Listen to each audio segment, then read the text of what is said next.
economically driven atrocities tied to the scramble for Eastern Congo's mineral wealth. Despite a recent agreement signed with Rwanda in June, fighting has continued. Rebels from the M23 movement, widely believed to be backed by Rwandan forces, have captured key towns, pushing the conflict towards a boiling point. Both sides have agreed to begin peace talks by August 8th, aiming for a comprehensive accord within weeks. Yet, analysts remain skeptical, citing long-standing mistrust and delays in implementing previous deals. For the people of Eastern Congo, whose suffering has long been ignored or misclassified, the president's word offer a long overdue acknowledgement and possibly the start of real accountability. Susan Nganga, GBS News, Congo.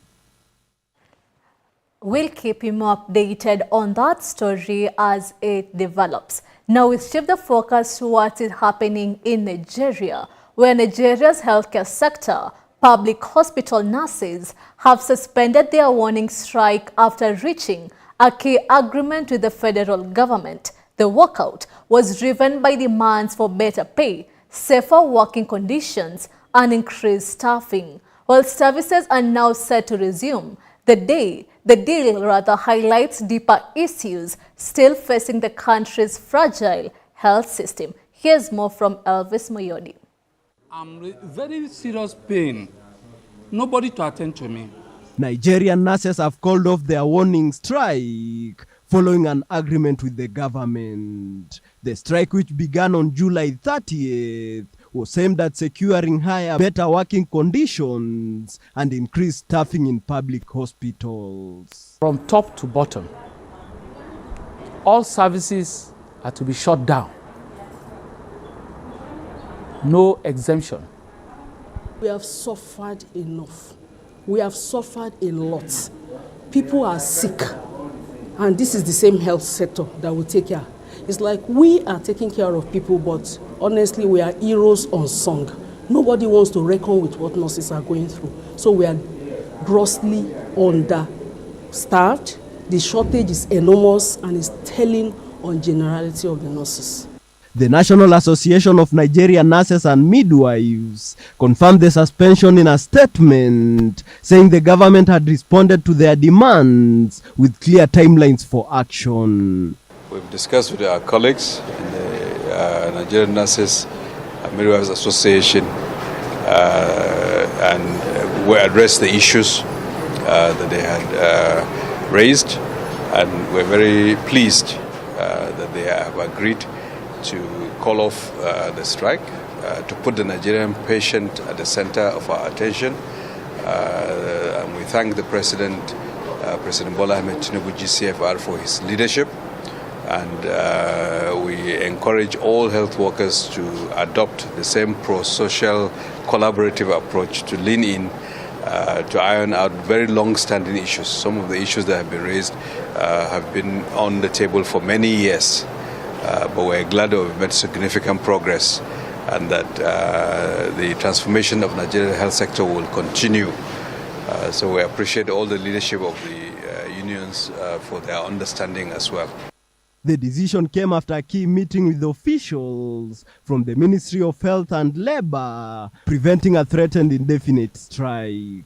While nurses return to work, the situation underscores persistent challenges in Nigeria's healthcare system. Chronic underfunding and a growing exodus of medical professionals continue to strain public hospitals across the country.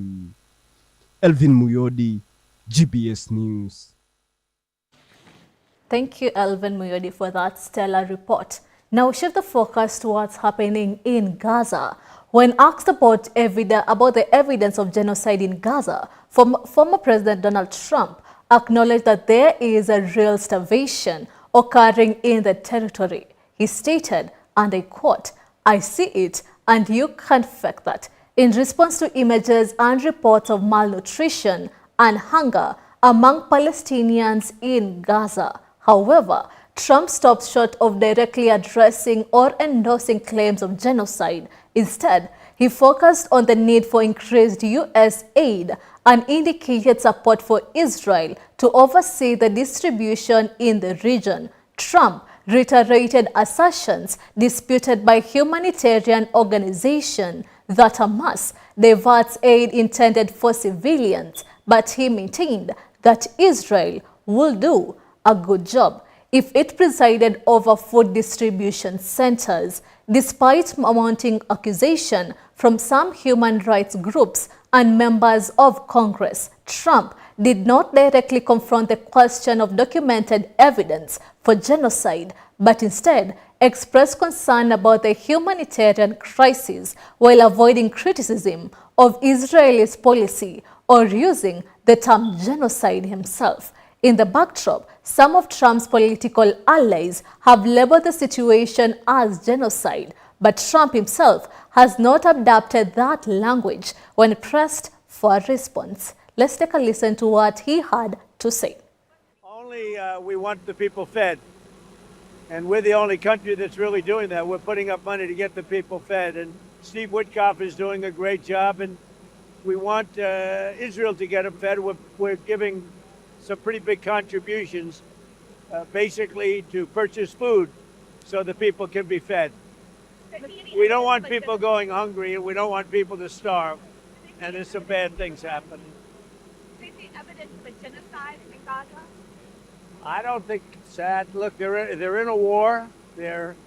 Some horrible things happened on October 7th, as you know. It was a horrible, horrible thing. One of the worst I've ever seen. I've seen a lot of bad things since I'm president in terms of wars and potential wars. I mean, if you look at the one that we just stopped, there are thousands of people being dead already at the border between Thailand and Cambodia. Thousands of people. And I mean, I've seen some bad things, but that October 7th was with Hamas. And that brings us to a very fast break here at The Ambassador, where we debunk global diplomacy and geopolitics. We'll be right back with even more.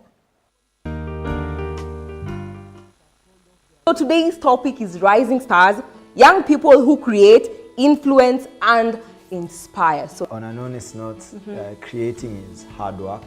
And there are people who I see their work and they're constantly pushing themselves.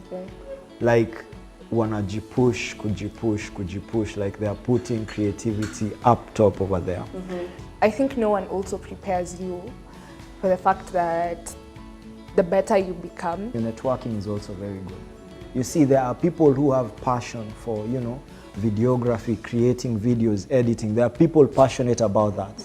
If you are someone who talks and you meet people and you love people, you'll definitely meet someone who's just waiting to shoot you. But also in terms of what I put out, it goes back to what are your values? What are your values? What are your beliefs? So as much as this is trending, yes, that is trending. Does it align with your values? Does it align with your beliefs? You can be a star without the star position. Si lazima ukue hapo mbele ya watu. Si lazima wewe ndo ukue star, ndo ukue star.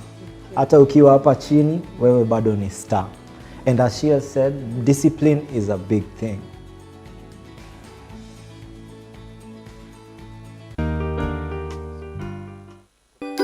Welcome to Fun Art Class. Today we are going to make a sailboat. First, you fold a triangle, a half.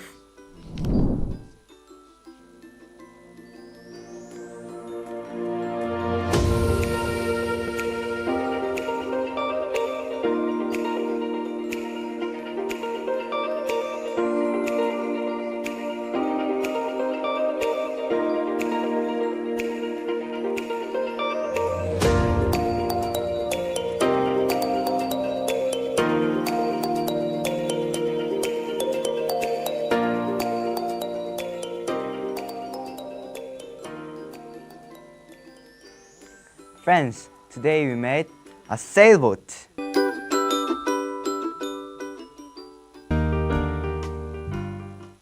Stay tuned as we dive into the vibrant world of creativity and expression. practice your work. Yes. And when you keep on practicing, you get better, Yes. better and better each day. Yes. And as you get better, Yes. you get now that niche of yours. Yes. What advice can you give to those watching who are in a 9-to-5 job, but they have a gift? My advice would be, Yes. do not sleep on your talent. Yes. Just show it up to the world. To the world. Whether it is art, whether it is music, wherever you are gifted, let the world know what you are doing. Which classic artist would you love to spend one day painting with, and why? As Grandma Moses, she started painting in her 70s. Oh. And she excelled. Yes. As you know, she was a painter. Yes. But she started painting professionally Yes. well past 70s. Wow. And by the time she died in 102, she had done marvelously in the art world.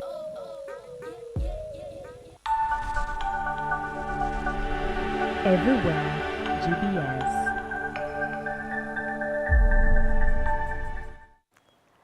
Welcome back to the Bulletin now. Illinois Governor J.B. speaks in front of Democratic lawmakers from Texas during a press conference after they left their state to deny the Republicans the quorum needed to redraw the state's 38 congressional districts in Carol Stream, Illinois, on August 3rd. Texas House Democrats left the state Sunday in a desperate bid to block an aggressively partisan redrawing of the state's congressional map orchestrated by Republicans with the support of President Donald Trump.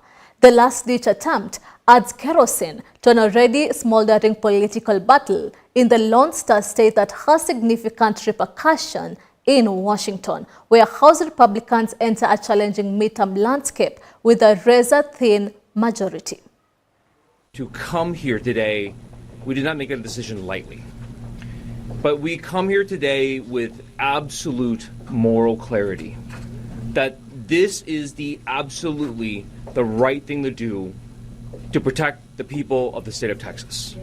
Their attempts to disenfranchise Texans is the tool they're using is a racist, gerrymandered map. A map that seeks to use racial lines to divide hard-working communities who have spent decades building up their power and strengthening their voices. And Governor Abbott is doing this in submission to Donald Trump. We know that you are making great sacrifices to resist the power grab that's being perpetrated by Donald Trump, by Governor Abbott, and by Texas Republicans. And you did it to protect the voting rights of the people that you represent. Now on some good news in England. It is all a happy birthday celebration. This is as the Duchess of Sussex, Meghan Markle, turns 44. Here at GBS, we bring a brief account on the highlights of the celebration with a focus on Markle's lifetime events so far. Victor Udun has more. As Meghan Markle, the Duchess of Sussex, turned 44, what a better way to celebrate her than to bring you some of her memorable royal moments over the years.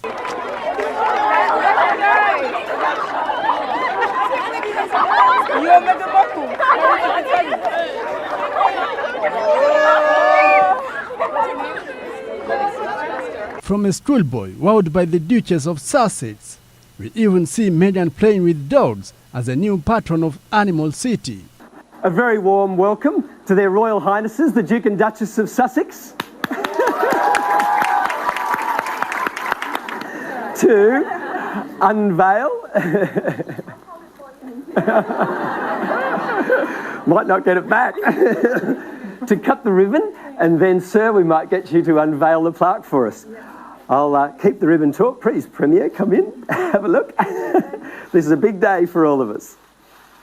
Fantastic. To charming kids and koalas on a visit to Taronga Zoo in Sydney. Well, good afternoon, everybody. I thought you knew that I was coming, so I'm sorry for the surprise. And before I continue, I'm gonna go off the cuff here because I do think what's really key, if there is one brave young man in this room who wants to come and say what he thinks the importance of International Women's Day is. I know there's going to be one of you. Otherwise, it'll be what? Great. Yes.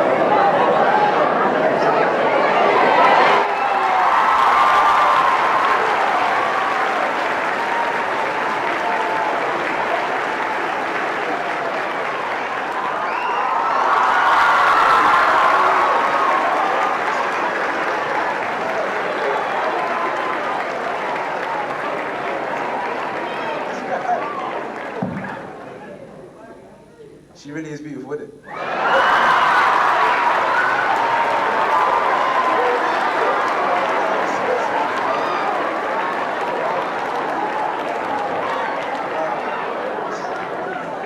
Hard to say that. I had to speak the truth there, but I don't want to take up too much of your time, but I just want International Women's Day for all of us to be a reminder of how strong our community is with women inside, so thank you very much. Then at another moment, she dazzles at her first solo engagement.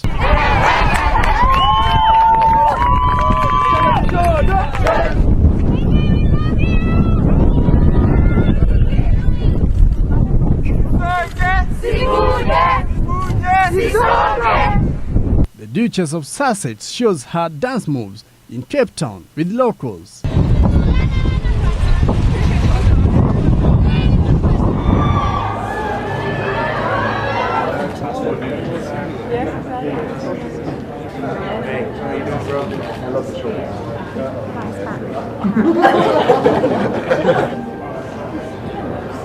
And many more heartwarming moments.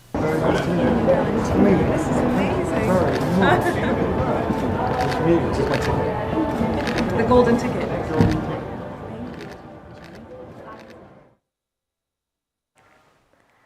Well, a happy birthday to the Duchess. Now move on to a more depressing story where one of 5 miners trapped after a collapse at Chile's El Tienete mine, the world's largest underground copper mine, has been found dead.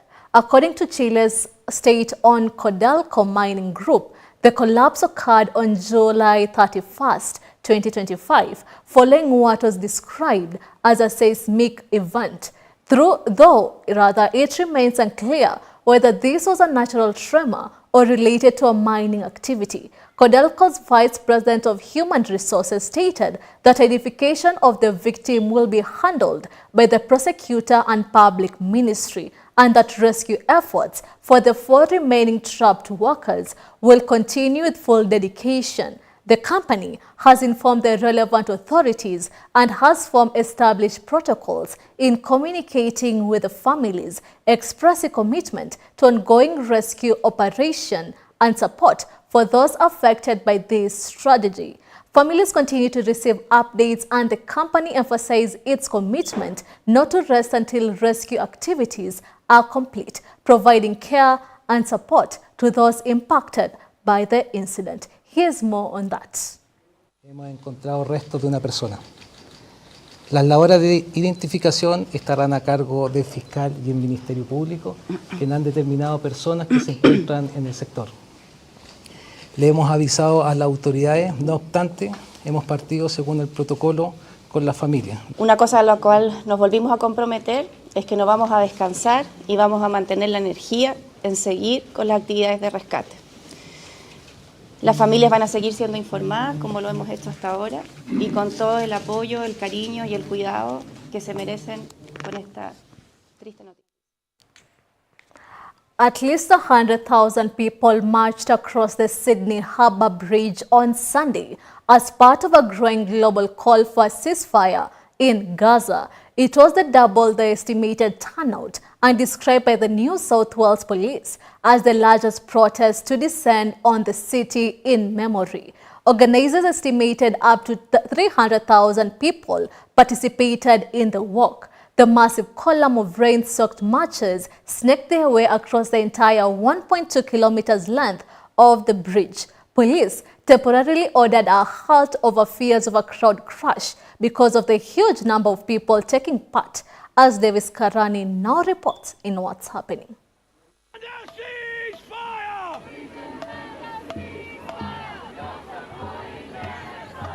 It was a continuation of what happens every 7th of October and was started in 2013, but this was the first time it had taken its rally to Sydney, world's famous landmark, last closed for the public assembly in 2023 for the World Pride.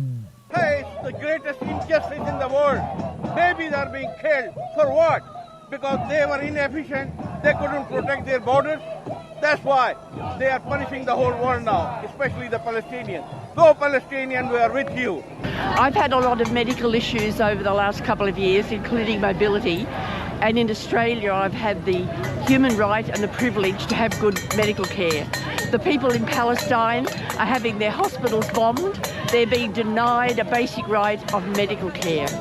And I'm marching specifically for that. To regulars of those weekly gatherings, Sunday felt like a tidal wave.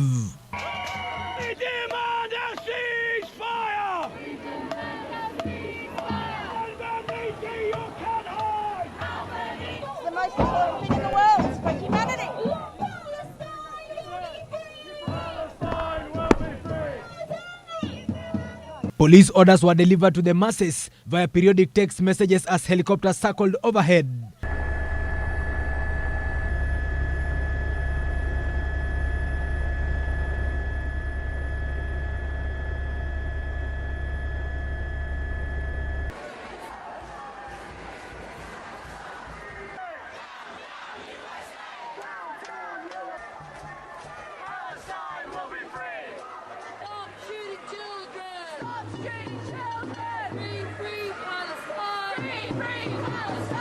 The first read, the march needs to stop due to the public safety. Later, protesters were told to stop walking north and return to the central business district, but instead, the marchers took it all to their stride.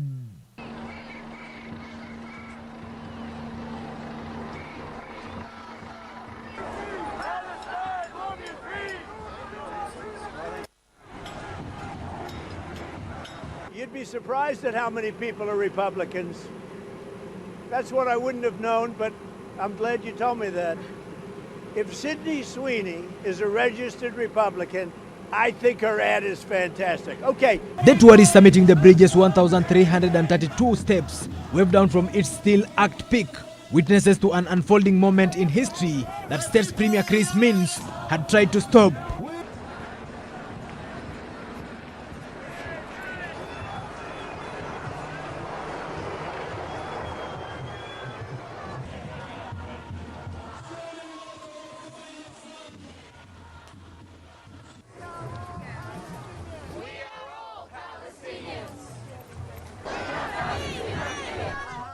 Davis Karani, GBS News, Nairobi.